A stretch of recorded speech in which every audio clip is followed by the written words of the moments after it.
This is the story of Rumpelstiltskin from the Brothers Grimm. Once there was a miller who was poor, but who had a beautiful daughter.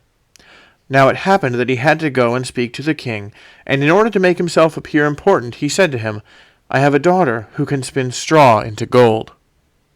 The king said to the miller, "That is an art which pleases me well. If your daughter is as clever as you say, bring her tomorrow to my palace, and I will try what she can do."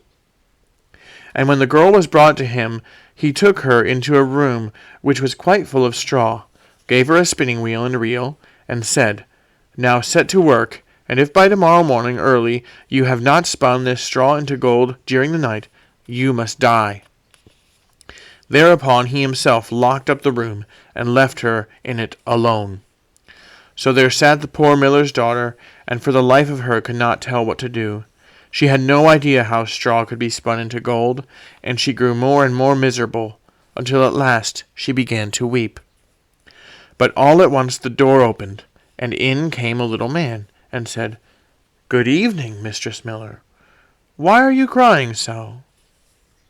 "Alas," answered the girl, "I have to spin straw into gold, and I do not know how to do it." "What will you give me," said the mannikin, "if I do it for you?" "My necklace," said the girl. The little man took the necklace, seated himself in front of the wheel, and whir, whir, whir, 3 turns, and the reel was full. Then he put another on, and whir, whir, whir, 3 times round, and the second was full too.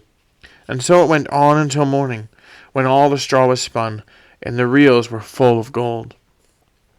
By daybreak the king was already there, and when he saw the gold he was astonished and delighted, but his heart became only more greedy. He had the miller's daughter taken into another room full of straw, which was much larger, and commanded her to spin that also in one night if she valued her life. The girl knew not how to help herself, and was crying when the door opened again, and the little man appeared and said, "What will you give me if I spin that straw into gold for you?" "The ring on my finger," answered the girl. The little man took the ring and again to turn the wheel, and by morning had spun all the straw into glittering gold. The king rejoiced beyond measure at the sight, but still he had not enough gold, and he had the miller's daughter taken into a still larger room, full of straw, and said, "You must spin this too, in the course of this night, but if you succeed, you shall be my wife." And he thought, "Even if she be a miller's daughter, I could not find a richer wife in the whole world." When the girl was alone, the mannikin came again for the 3rd time, and said, "What will you give me if I spin the straw for you this time also?" "I have nothing left that I could give," answered the girl. "Then promise me, if you should become queen, your first child." "Who knows whether that will ever happen?" thought the miller's daughter, and not knowing how else to help herself in this strait, she promised the mannikin what he wanted, and for that he once more spun the straw into gold. And when the king came in the morning and found all as he had wished, he took her in marriage, and the pretty miller's daughter became a queen. A year after, she had a beautiful child, and she never gave a thought to the mannikin.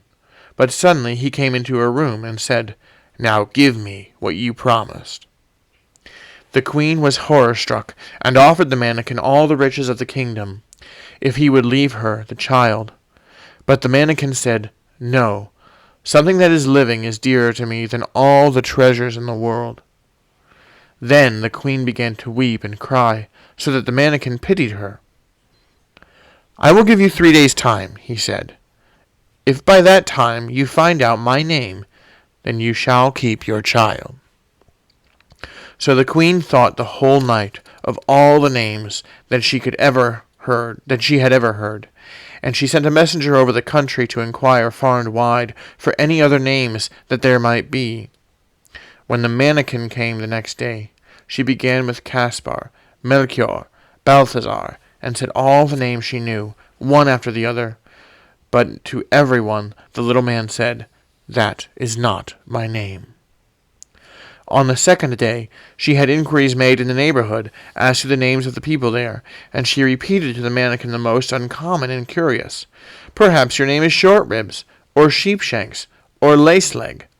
But he always answered, "That is not my name."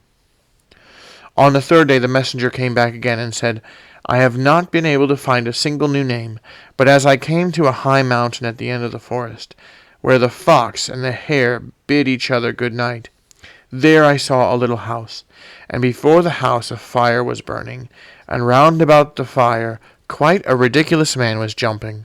He hopped upon one leg and shouted, 'Today I bake, tomorrow I brew, the next I'll have the young queen's child. Ha, glad am I that no one knew that Rumpelstiltskin am I styled.'" You may think how glad the queen was when she heard the name.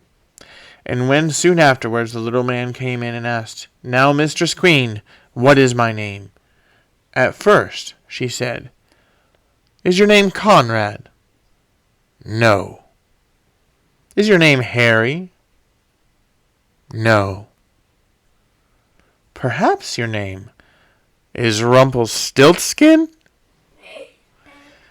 "The devil has told you that! The devil has told you that!" cried the little man, and in his anger he plunged his right foot so deep into the earth that its whole leg went in, and then in rage he pulled at his left leg so hard with both hands that he tore himself in two.